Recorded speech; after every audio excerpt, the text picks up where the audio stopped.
Throughout August, we've been sharing free episodes from our Patreon exclusive shows to give you a glimpse of what we offer on patreon.com/kindafunny during our August Patreon pledge drive. To sweeten the deal, we've just released the first episode to everybody of 20 Minutes of Tears, an 8-episode Let's Play series with Greg Miller and Brian Altano diving into Tears of the Kingdom. If you enjoy it, all 8 episodes are out right now on patreon.com/kindafunny for all members at the $10 tier or above. Thank you for supporting the wild adventure that is Kinda Funny. If you haven't joined in yet, kindly consider doing so before the month concludes. Thank you all so much.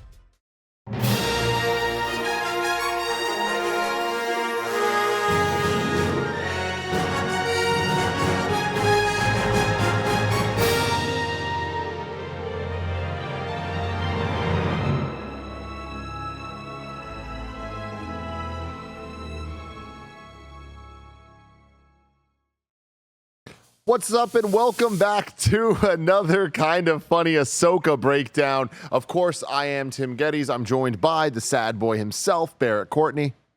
Anger and frustration are quick to give power, but they also unbalance you. It's true.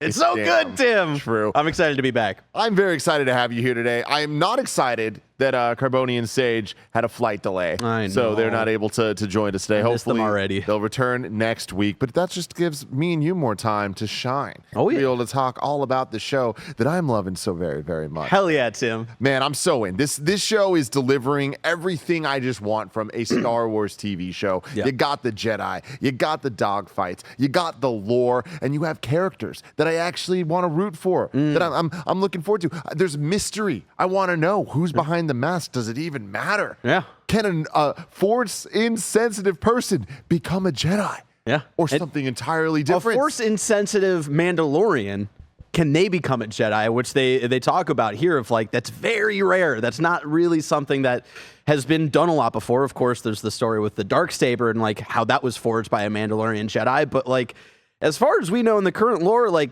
there hasn't been one since, which is like really cool and like a really interesting journey to kick off like Sabine's story with. So I know we'll talk more about it, but yeah, this was a lot of great tidbits here and there with all of that for sure. Definitely. We're going to get into all of it because this is the Kinda Funny screencast. Where each and every week we get together to talk about the latest in TV, movies, and trailers. And when there are shows like this, big tentpole shows, we like to do episode by episode breakdown. So right now we are doing all of Ahsoka. Once this wraps up, we're going to be starting off Loki, which is really exciting. Loki season 2. So get excited about all of that. But we're talking about Star Wars right now. Of course, you could watch this on youtube.com/kindafunny or roosterteeth.com. You could also get it as a podcast by searching your favorite podcast service for Kinda Funny Screencast, and we will be right there for you. But if you wanted to go above and beyond, patreon.com/kindafunny is where you want to go. You can get the show ad-free. You get a whole bunch of bonus content, and you get to be a Patreon producer like Jedi Master Deadpool, James Hastings, Casey Andrew, Logan Delaney, Nathan Lamoth, and Patrick Delgado have done. We appreciate all of you so very, very much. Today, we're brought to you by Rocket Money and Netflix's One Piece, but we'll tell you about that later. I want to get right back to part 3, Time to Fly, of Ahsoka. Barrett, overall, what were your thoughts on this episode? This was a really good episode. Nothing like super mind-blowing about it, but just a lot of interesting, like you were saying already, of like lore tidbits, things that conversations we had about Mandalorian season 3 that felt a little bit more like the background, and them really bringing these ideas to the foreground of how the New Republic is really handling its kind of first years of being the controlling force in the galaxy, right? A lot of working with Sabine and Ahsoka. Sabine trying to like get back into the groove of training to be a Jedi, even though she is kind of force inept, right? And Ahsoka kind of getting back into trusting Sabine as well, of being a Padawan, letting her take the lead when it makes sense. And yeah, I was really into this entire episode.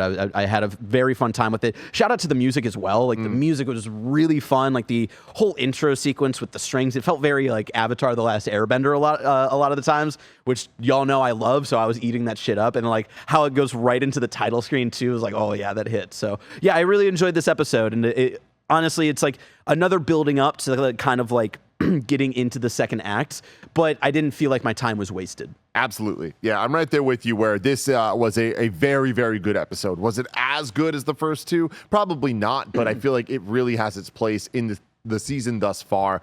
I love how A New Hope it all felt. Like, I love the training sequences, the dogfighting. It just felt very, very, very classic Star Wars. And it's interesting about, we talked about last week of like the first two episodes weirdly felt a lot like Phantom Menace. Yeah. So it's like interesting that we go from there to then the first movie in the original trilogy. I wonder if they're going to play with that a little bit more of like the vibes for each kind of like big beat in the show of like, do we then go to like a little bit of feeling like Empire and stuff like that eventually? It'll be interesting to see. Definitely will be. And I will say that so far, the thing I'm loving most about the show continues to be Sabine and giving her a training situation. My favorite thing in any show, in any media. I just love a character being trained so that eventually they get to be a badass, right? Yeah. And I love to hear we may get that, we may not. Like, I really enjoy the way that her training's going, both with Hu Yang, is that how you say it? Hu Yang, yeah. Hu Yang and also Ahsoka as well.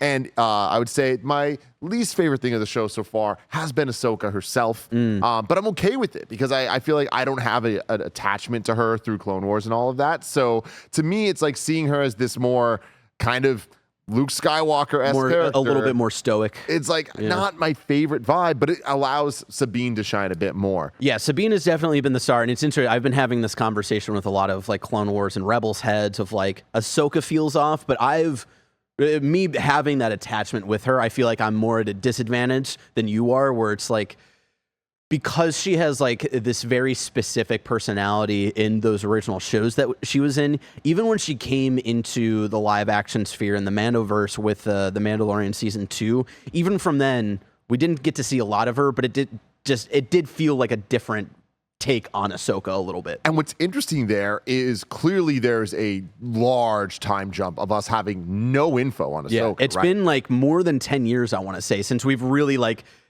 been able to be with her. So a lot has happened there. And what's interesting to me is that the slight retconning of the end of Rebels that they recreated in last week's episode, where we see her in Rebels and she does look a little bit more spiritual, I would say. She feels like a Jedi master rather than like a knight. Exactly. Yeah. And I feel like taking that back feels weird because that feels in line a bit more with the character that we are seeing in these shows. Right. And again, I think we're being hypercritical of this. Like, I don't think that it's bad by any means. I just feel like so far there is a difference. There is a difference, and I think overall it's a good thing for me because it's allowing Sabine to kind of take the lead of this of being the exciting underdog character that you know, the Luke to the Obi-Wan. Yeah, and I thought about that last night as well, where it's like, if we kept Ahsoka's characterization even from Rebels, and then seeing Sabine where, you know, Ahsoka wasn't a part of the main crew all the time in Rebels, right? So a lot of like her crossover felt like it didn't take rarely, away. Honestly. Yeah, she wasn't in much. Yeah, and so when she came in, it didn't feel like it was taking away from Sabine's character, which Sabine does feel like an alternate version of like a younger Ahsoka a little bit. So I do wonder if the way that they're trying to play it right now is to kind of prevent Ahsoka and Sabine feeling too much of the same note a little bit. So what's really interesting with that is taking the place and the character of Sabine and what she's went through, of Ahsoka, and Sabine, I guess, as well. But looking at the Hu Yang line of him calling her out, being like, hey, you're kind of coming from a lineage of apprentices, Padawans, the whole situation, like not really being the best or whatever. Yeah. And to look at where Ahsoka has been as Anakin's apprentice in Clone Wars, going all the way through to her leaving the Jedi, going into her, where we saw her in Mando season 2, and even Book of Boba Fett more specifically, where she is with Luke, and it's the origin of the Jedi temple that he's building, and she's essentially trying to get Din Djarin to take Grogu to Luke. Yeah. Like, she doesn't want to teach him to be a Jedi, but she kind of understands the importance of Grogu finding Luke Skywalker and of continuing the Jedi line, whatever that means. And to get it's not so much a time jump here, because I imagine they're happening around each other, maybe within the same year, right? Like Mando season 2, 3, and this. Yeah. To see an Ahsoka that is willing to take Sabine back on as an apprentice, is very interesting because is it as a Jedi or is it as something else? And I think her pushing this concept of, especially like we don't know, we haven't really gotten an update where from Ahsoka herself of how she views herself. The last big line that she had about if she's a Jedi or not is literally her saying, "I am no Jedi" to Darth Vader. In but Rebels. that was timeline-wise More than 10 years ago. Does she still feel the same way now? And I do think that's an interesting note of like Grogu, she could sense that Grogu should be trained as a traditional Jedi. But then with Sabine Wren, who is a Mandalorian, isn't very force sensitive, does she feel more in line of training Sabine because, you know, she doesn't see herself as a traditional Jedi, therefore she feels more fitting to train someone who also probably won't grow to be a traditional Jedi, which is really interesting and cool. It is, and the amount of like mix matches there where even Grogu, right? And, you know, some of this might come down to faulty planning and writing, and some of it might beat up by design to show how messy this could be. But, you know, Grogu, Ahsoka making the choice to lead Grogu to Luke to be trained more traditionally, but then Grogu essentially making the choice to not go down that path and to take the Mando path with Din. No one wants to hang out with Luke, man. I do, okay, everybody?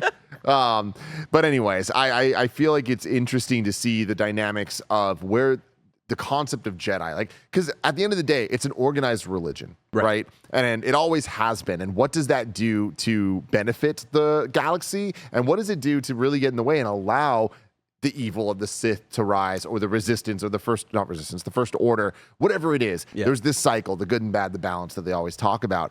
And I really like where we're at now of questioning what it means to be a Jedi, if it matters, if it should still exist. Is it a religion that we should open to everybody, or is it something that needs to kind of be abolished? And taking in, you know, we always talk about it. Filoni had to fix the prequels. Now he has to fix the sequels. I feel like the amount of Broom Boy in this episode was strong, right? Like focusing on Sabine to kind of get that story right, to start kind of, and it's always been there that the Force is in every living thing. That's said in A New Hope, right? Yeah. Like, so that's the base jump off point. But then, you know, all the movies have given us midichlorians and so much more. Right. But where we're at now, dealing with all of that, I like this idea that Sabine is trying her hardest. She trained with Kanan. Yeah. Right? And Ezra a little bit. And Ezra a little bit. And it didn't work. Yeah. It made her a better warrior, made her whatever, but she was no Jedi, right?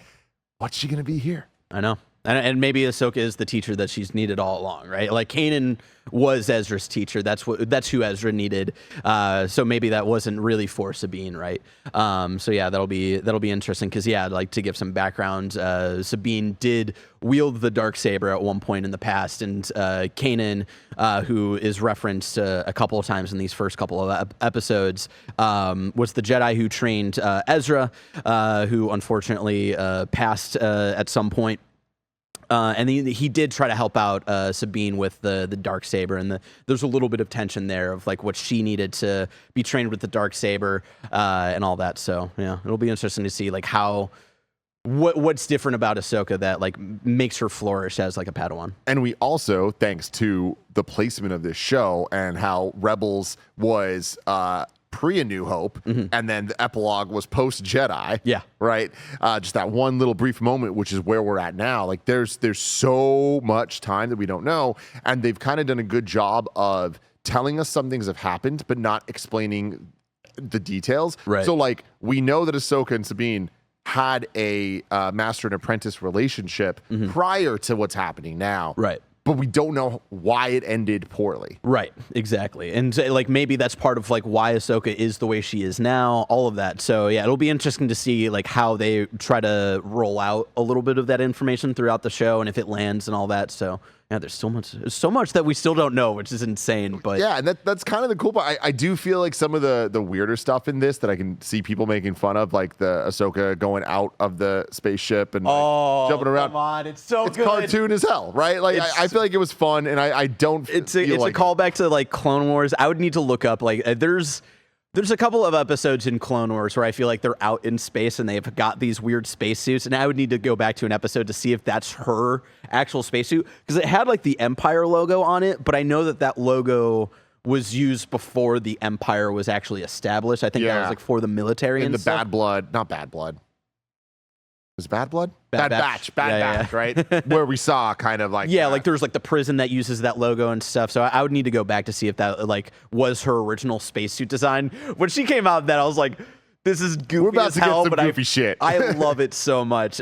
Speaking of just things that I love, just to like get into the details of the episode, with Sabine like training that whole sequence, even like where it first starts with Hu Yang, who's got like 4 arms. I've never seen this before. Maybe it's been shown off before, because as far as I know of Hu Yang, he's just like the guy who like takes like little younglings to get their kyber crystal and teaches them how to build a lightsaber, and then like kind of fucks off until the next group is ready, right? So to see him like actually in like battle training mode with these like 4 arms, and then like after Sabine is done, like the training's finished, and he looks at like the results of like each like stick that he has, and he's like, oh, you did like you passed, you know?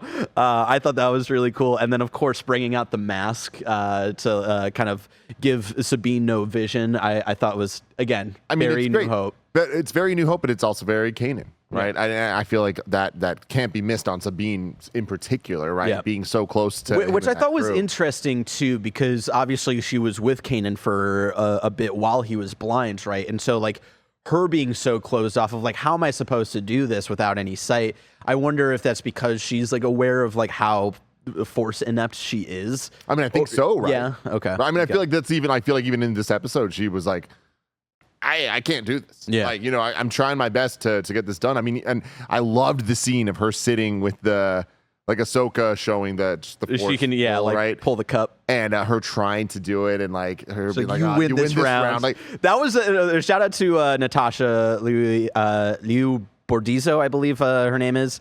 That was she is so Sabine, and she's nailing it, just like that cheeky little like you win this round kind of thing. It was like, all right, I'm fully into this cast, like as well with Hera as well, who really shines in this. I was talking to Raj a little bit because he's watching Ahsoka as well, and he was saying that like the last couple episodes he wasn't convinced on Mary Elizabeth Winstead as Hera, but this was the episode where it's like, oh, that's Hera.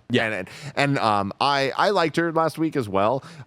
She was there, but she wasn't given a lot to like really get into the character. Whereas like, I feel like the scene that she has primarily... The one scene, but it was good. It was so good, and there's a lot to dig in there with all of that. But yeah, so... Yeah, shout out to the intro music, obviously, and then like we go into Hera being on whatever ship she's on. And I thought it was interesting when we get into the scene and she's getting prepared to talk to Chancellor Mon Mothma and a bunch of senators. The music felt very... Imperial a little bit, but a little bit more lighthearted. But again, this is something that they've been building to in this Filoni era or whatever you want. Especially in Mando season 3. The Mandoverse stuff, right? Of the building out of the League of Shadows, whatever, the Thrawn people, but then also the building of the New Republic of what it means and how inept they all are, and continuing to double down and create a scenario in which the rise of the First Order makes any sense at all. Yeah. And honestly, like maybe it doesn't work for everybody, but I am being sold on like how the New Republic is really just failing in all ways, shapes, and forms, right? And they teased it a little bit in Mando season 3 with like the Doctor episode and a couple of moments later on throughout that season. But it was really here where it was just like I wanted to hit my head against a wall, not because the scene was bad, but just of like, God, y'all have really lost your way, especially like Mon Mothma, who's like letting these senators kind of just like push everything down and be like, oh, you know, that's just, you're just trying to tell like stories to get like funding to look for your friend. And it's like, oh man, this is heartbreaking. That's classic Star Wars though, right? Yeah. It is that's the question you brought up the last couple episodes feeling very Phantom Menace, but in a lot of ways this felt like Qui-Gon to me. This felt like Qui-Gon going to the council and being like, let me train this boy, and then being like, I don't know, like it feels like there might be some personal things here or whatever, and I like that trope that comes back. But with Mon Mothma in particular, like it's funny how little we used to have of her and how much we get of her now.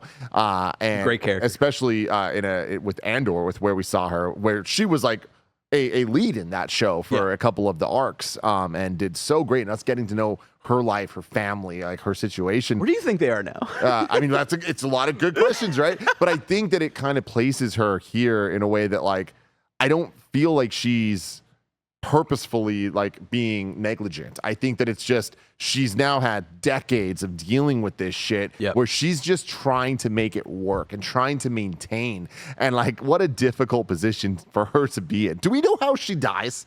Is she in the Hosnian system when it gets destroyed in Force Awakens? I mean, that's 30 years later, so she's got to be like, I imagine it's got to be a different chancellor at that point. Because you're right. I would say like Mon Mothma probably like looks back at like, oh, you know what? Palpatine like became chancellor like forever, and that's where things like really started to go fucking sideways. So like, I feel like Mon probably gave up her power after a cycle or two. So I doubt that she was still like a leading member in the Republic by that point. Even if she's still alive at that point, like who knows? They're all pretty old at that point, so I don't know. It's just really interesting. The note I want to keep talking about this scene, but real quick, I want to take a word from our sponsors. This episode is brought to you by Rocket Money. Every single person I know that has tried Rocket Money has been shocked at how many subscriptions they have that they forgot about. Rocket Money is a personal finance app that finds and cancels your unwanted subscriptions. It monitors your spending and it helps you lower your bills all in one place. Most people think they're spending about $80 a month on their subscriptions when in reality, it might be closer to 200 plus when you're signed up for so many things like streaming services you use to watch one show or free trials for delivery you don't use. It's so easy to lose track of what you're actually paying for. With Rocket Money, you can easily cancel the ones you don't want with just the press of a button. No more long hold times or annoying emails with customer service. Rocket Money does all the work for you. Stop wasting your money on things you don't use. Cancel your unwanted subscriptions and manage your money the easy way by going to rocketmoney.com/kindafunny. That's rocketmoney.com/kindafunny. rocketmoney.com/kindafunny. This episode is brought to you by One Piece on Netflix. The global phenomenon One Piece has finally gotten a live action adaptation on Netflix. This is an incredible world ruled by pirates, filled with never before seen superpowers and a hunt for a legendary treasure called the One Piece. It's an epic action adventure about following your dreams, searching for treasure, and ultimately finding your chosen family. The series was made by fans, for fans, old and new. Showrunners Matt Owens and Steven Maeda are huge fans of the manga and come at their work from a fan-first perspective while still allowing new audiences to discover and fall in love with this story. Manga creator Ichiro Oda was involved in every step of the process at a level which was never seen before in any previous live-action manga adaptation. One Piece is an action-packed, warm-hearted, and joyful adventure that you don't want to miss. Don't miss One Piece on Netflix, August 31st. Go for it. The main note I had written down, because I think I talked about this in Mando season 3, right? Where a little bit of the teases of like, and a little bit last week as well, where I feel like there's a little bit of drawing towards like the time in American politics from like 2008 to 2014, where Democrats were like kind of like taking back power in a lot of like avenues, and a lot of people felt like they were emboldened of like, oh, we've gotten past like the really dark era of like the Bush regime and all that. And then because there was like a little bit of, I'm losing the word here, but victory, it felt like some sort of victory, but that victory kind of led to like almost like no more like fighting spirit. And then then we see like the whole right-wing thing really take over again very easily in like 2015 on, right? And I feel like there's a lot of parallels in that here as well. And that's like what we're seeing with like this New Republic, where they're becoming, because of their victory and because they're in their early years of trying to establish what the New Republic is, they're losing so much sight of like what's important, and like the cracks are starting to break a little bit of like how easy it's going to be for the First Order or whatever the early like remnants of this is to take over. The note I have written down is, how can these leaders not see that their peace is a false one? Imperial outliers, bro, it's literally ingrained into your system. It's too deep into your veins, and when you realize what this will do to your peace, the poison will already have taken hold, man. Like, the fact that they're brushing off of like, oh yeah, the people arrested last week at the shipyard, outliers, man. We've got Imperial employees in every level of this system, and it's fine, dude. And it's like, I feel like some of the senators there, I feel like, are just out of touch with a lot of this stuff. Similar to what the doctor from House last week was saying of like, oh, they're loyal to their wallet and stuff. It's like, nah, man, like people believe in things. People believe in ideologies, and they're gonna like play it safe until it makes sense to like fight for something, right? And I feel like a lot of the senators are losing sight of that. The one senator that they called out, the Ziono guy, definitely feels like he's part of like Thrawn's crew a little bit. Yeah, maybe a little too much. I going off what you're saying here, I love the long live the Empire. Doesn't sound like loyalty. And I loved it because it is really just showing, we've seen, in a ton of different ways that there are different sides to this galaxy where it is not just you're either a rebel or you're in the Empire, which they've kind of, that's what it felt like for what we had a long time ago with the movies. But now we get to see kind of like even in Obi-Wan, right? Like they didn't do the best job of this, but like creating that idea that there are people that are signing up for what the Empire is promising them, and like to see like the people rounding up the not even Jedi, just people that aren't down to rock with the Empire, and how scary that is as a concept. And then seeing it go all the way through here, like last week they were dealing a little bit with like talking about there are just a lot of people that are just trying to make money, and that is the majority of the people probably that are like, I don't want to deal with any of this shit. It doesn't affect me, and if it does, like, I'm just going to deal with whatever that's going to be.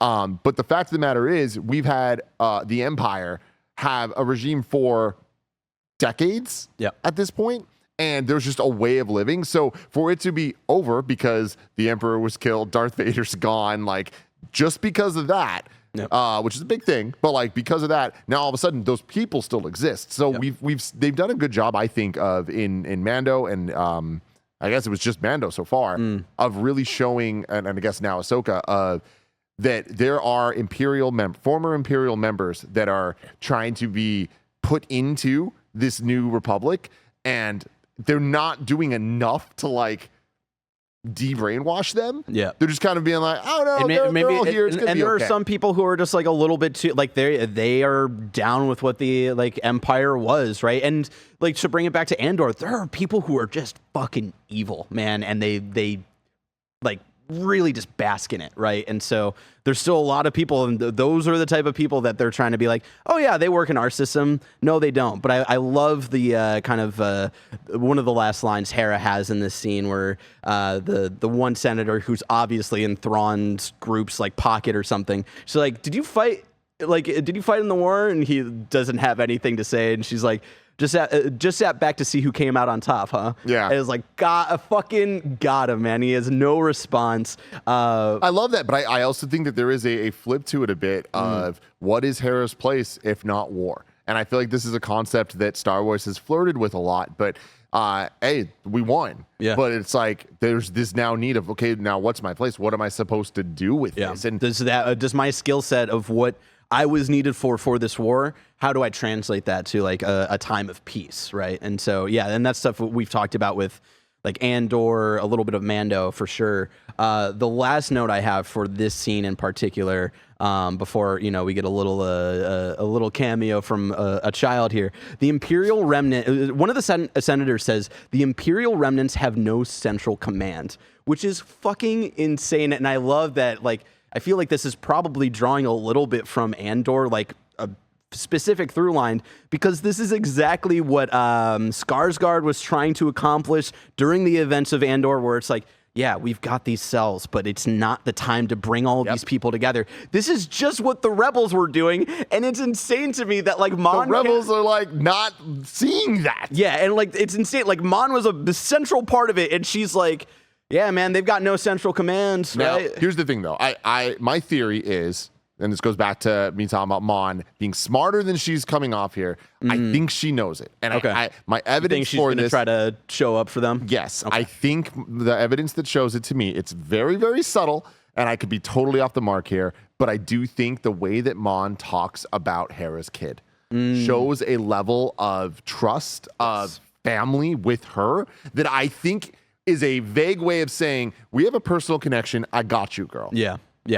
Speaking of, we got live action Jason, and it's just as weird as the cartoon version of Jason. But, you know, it's cute. I love that he's like, is it true that Sabine's going to be a Jedi? And Hera's like, where'd you hear that from? I'm like, oh, Chopper. And then Chopper's just like, and he's like, I want to be a Jedi too. And it's so heartbreaking. And it's those emotional heartstrings. I don't know if it's heartbreaking, though, because I think about it like the line that I think it was, Mon, when she asked Hera, like, what's he up to? And she said something about, he's somewhere. But like with Chopper, where it's like, to me, it's like, all right, cool. He's being pulled in two directions. The mom side of Hera being this like rebel pilot and fighter, and then dad's side being Kanan, Jedi. For me, it was heartbreaking, just like, oh man, you could have had a dad who was around and like all that stuff. That was the heartbreaking part of it. Like the fact that they had him here, and like, sure, it was a cameo in this episode, but you don't have a kid in this point of the eras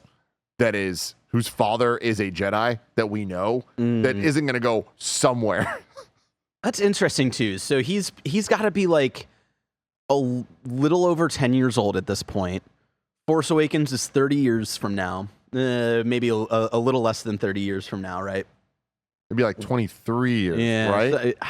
I've lost track of like how far. Is like 7 years post Jedi. Mando starts, I think, 5 years after Jedi, but how long it's been since the beginning of Mando season 1, like that's kind of that's where I lose track of it a bit. But anyways, Force Awakens a couple decades later, at least. And so, it'll be interesting to see like where Jason's story is in all of this. Like, does he become like a key player in Heir to the Empire and all of that? You would have to imagine so, especially like with the line of like, I want to be a Jedi too. And whether, they can pull that off, because like, here's my thing, Tim. Kids can be kind of annoying, Oh, yeah. And like, even just with this one scene, I'm like, you're not a main character, buddy. I'm sorry. Oh, yeah. And I don't think it'll be in this show, at least not this season. We don't know. No, but I'm interested in the future if they can pull it off and like make him like kind of a main part of the crew eventually, right? But pulling away from that, right, we get back to like the rest of the episode is pretty much just following Sabine and Ahsoka with them on the way to the planet that like Baylan and all the crew are, where they're building like huge freeze, like hyperspace ring and all that. Which is just awesome. Yeah.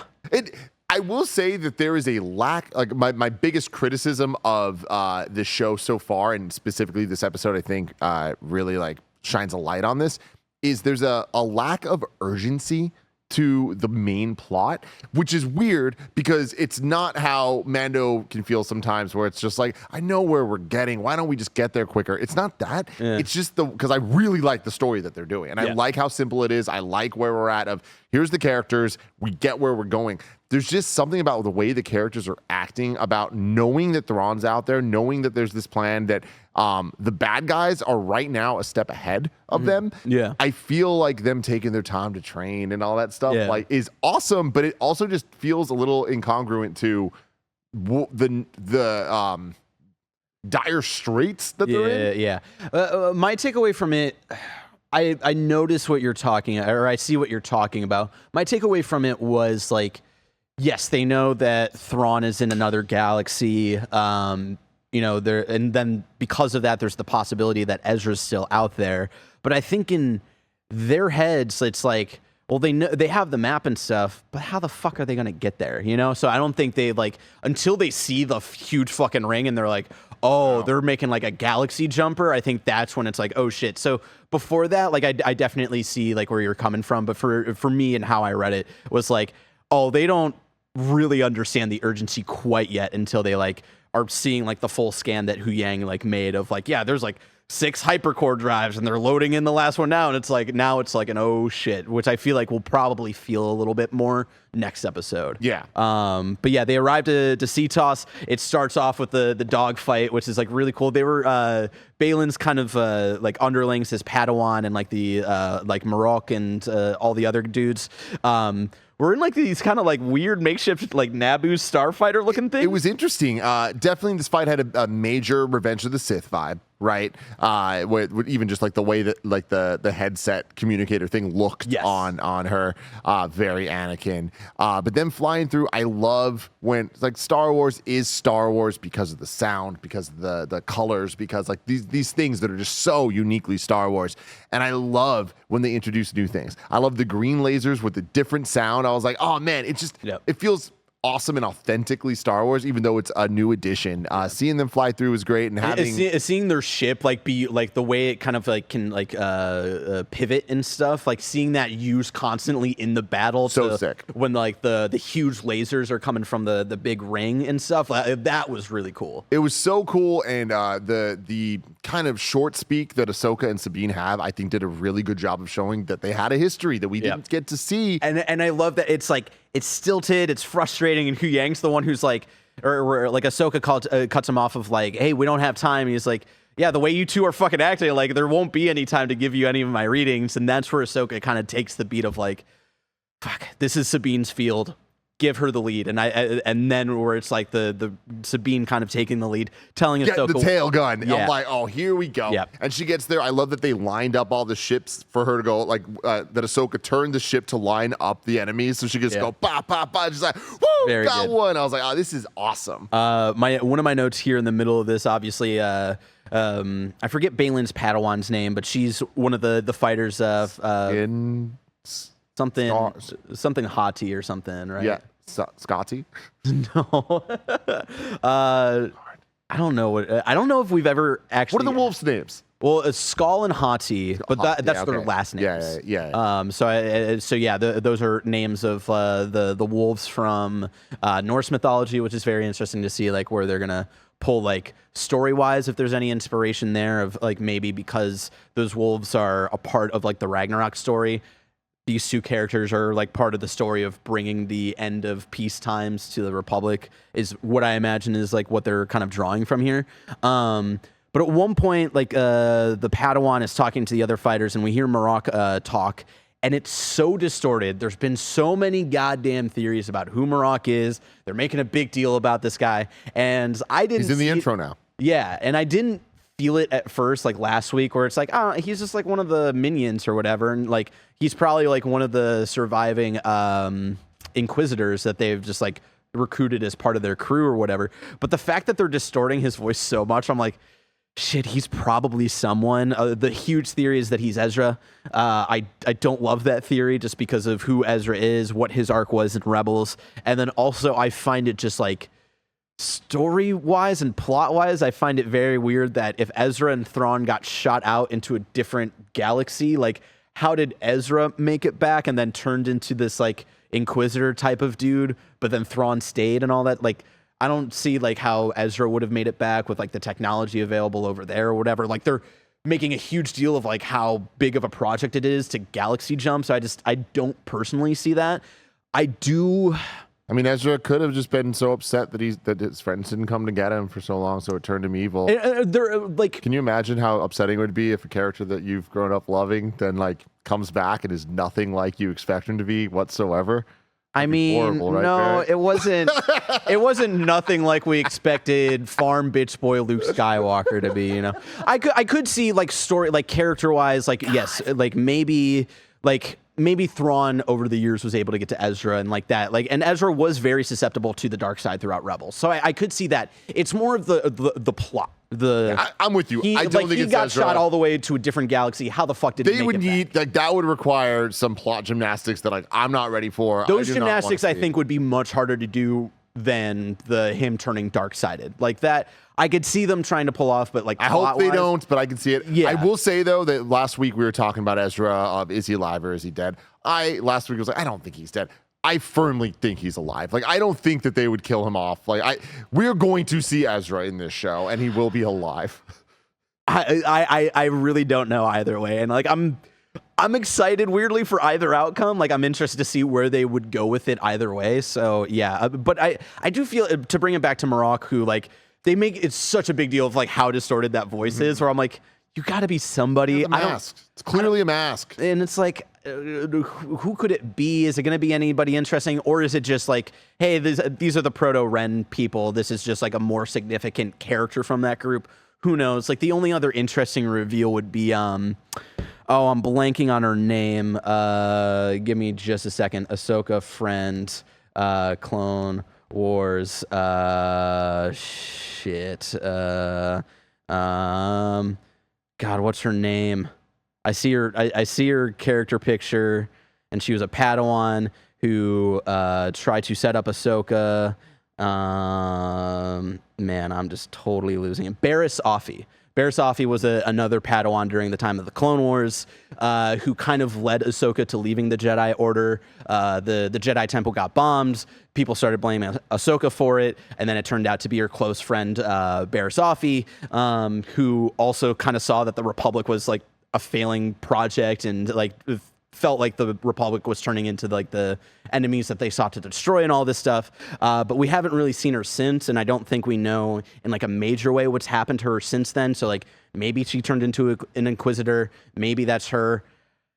We'll see. I feel like that would be such a deep cut at this point. Like I've been wanting it for years. I've talked about it before, like on these shows for like Mandalorian and leading into Ahsoka. At this point now, I feel like it'd be such a, hey, we're pulling this character back from 2012 when it's already kind of probably a huge hurdle to sell the general audience on Ahsoka. So we'll see. And then they're also like Ezra as a character who most like bigger audience probably don't have an attachment to and already trying to do that. So that'll be interesting. What I enjoy about it, though, is that unlike a lot of these shows, I don't feel like the quality of the show hinges on the reveal of this character, where it's like, I like that there's this question mark of, hey, it might be somebody that we know, or it might be a prototype thing to Knights of Ren, whatever, or it could just be a cool looking minion meant to sell toys. Exactly. And I feel like all three of those things are fine. And I do think that there can be some choices of reveals that aren't as good, but I like that he's there, and I like the way that they've been showing it off with the distorted voice and stuff. Like I feel like it's a fun thing to theorize about, not something that like we need to really like hang our head on and be like, I just wanted to, because it's been such a huge conversation in the Star Wars like internet space for like the last week, so I just felt like I had to talk about it. But one thing I thought that was interesting was my homie MT was tweeting some shit that I didn't realize or put together at least, that back in the Legends content, so what's not canon anymore, Han and Leia have two kids, but a kid named Jason Solo, and obviously that kid being half related to Jedi, half not related to Jedi with Han and Leia. Interesting that Hera and Kanan's kid, Jason, similar lineage. I don't know if they're going to do anything with it, but that is just like... It is interesting because we also have like more than a coincidence. we also have the Emperor clone stuff, which was also like stuff from Legends content and all that. I think... those kids were a part of that story. It's been so long since I've read any of those books. Like I'm talking like elementary, like middle school is like the last time I read any of that like legend stuff. So it's a little bit hazy, but yeah, that's a good point. And I think we knew his name was Jason like way back in like when Rebels like. Oh yeah, we did. Okay, so yeah, that is. I mean the one in the 30-second 30-second thing. Yeah. But yeah, to end out the episode, I love that like right as Huyang like he's like, I just need a little bit more time, just get closer to the ring, and then he completes his scan like right as the ship kind of dies, and I love the kind of like Ahsoka trusting Sabine to like get the engine or like get the ship back and running, and then Ahsoka comes out in her fucking goofy awesome spacesuit and is like deflecting like lasers on top of the shit. So fun. And then like one passes by, and then she does like it's like very similar to the Rey cutting Kylo Ren's speeder in Rise of Skywalker, but it's so cool where like she cuts a ship and it fucking blows up. It's so good. And then we didn't talk about it last week, but there was a super dope shot of Marrok throwing his lightsaber like a boomerang style, and then calling it back, and her just casually Ahsoka just dodging like it. Feels it so already. Sick. It's so good. And then they fix the ship.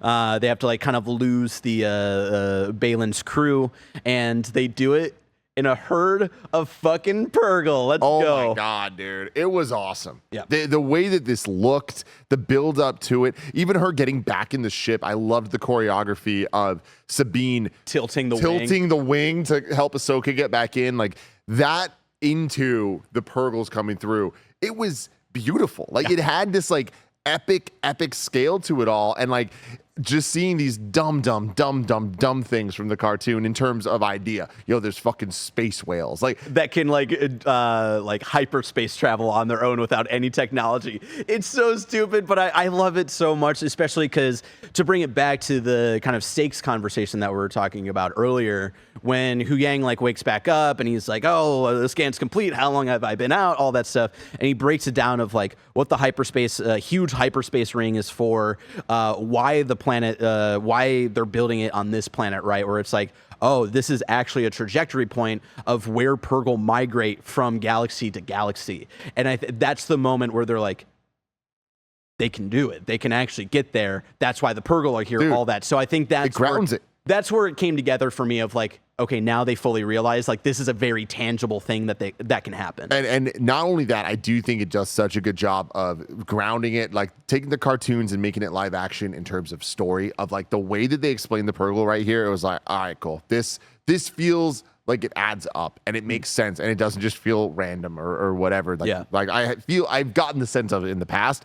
I really enjoyed this. The episode ending with seeing the questionable Sith guy being Baylan. Like, find them in the forest. Yeah. I'm like, oh, this is exciting. Yeah. So they had to like shut down the ship. I loved that little bit too, where they land and Ahsoka's like, hey, we got to shut down power. And Hu Yang is like, well, wait a minute. And Ahsoka's like, hey, it's protocol or whatever. Or I think Sabine is actually the one who protests. And she's like, hey, it's protocol. They shut down. And that's right when the other ships kind of fly over. So they lose them. And yeah, they report back to Baylan. And he's like, all right, if they're somewhere in the forest, go hunt them down. So I think that's the last, besides the one shot of Thrawn that we've had in the trailers, the last like big scene that we've seen from trailers, which is wild, man. With 5 episodes left. Yeah, is them fighting in the forest. Like we see a fight in the trailers of them in the red trees and all that stuff. So yeah, that's insane that there's like so much left, and it's like hard to imagine of like where they're gonna go for like the second half of the show, essentially. Because I'll bring the question back that I asked at the very end of last week, right? Where it's like, where do we see Thrawn? I guess this week, very wrong, but that kind of like helps set the cadence, right? Where it's like, in my head, it was like either 3 or 5. And I think now it's going to be episode 5 because I think next week is going to be the big showdown on this planet. And at the very end, it's like, fuck, they made the jump to the other galaxy and we missed it, or we snuck on to it or whatever. And like the end of next episode is jumping over. So makes sense to me. Yeah. I do think that we are going to get a Hayden Christensen something or other, like he has recorded lines for it. Yeah. And I'm like, I imagine that we'll get some type of either flashback or hopefully non-flashback. How fucking cool would it be if we get Anakin talking to Ahsoka? Force Ghost Anakin? How sick would that be? Hayden Christensen coming back to reprise his role as a Force Ghost? That would be my like dream scenario for how you include him. Okay. Because she isn't a Jedi, right? Or maybe I don't know, like, does she get to connect with that, you think? Maybe. I mean, that is a good question. I don't know what the rules are. I mean, well, that's the thing. I think they're defining the rules. Yeah. Right. It's exciting. We're in a good place with all this. Loving the show so far. Having such a great time. We will be doing this every single week for the remainder of the season. Let us know in the comments below what you're thinking of the show, what theories you have. Who the fuck is Marrok? Who's behind the mask? But until next week, may the Force be with you.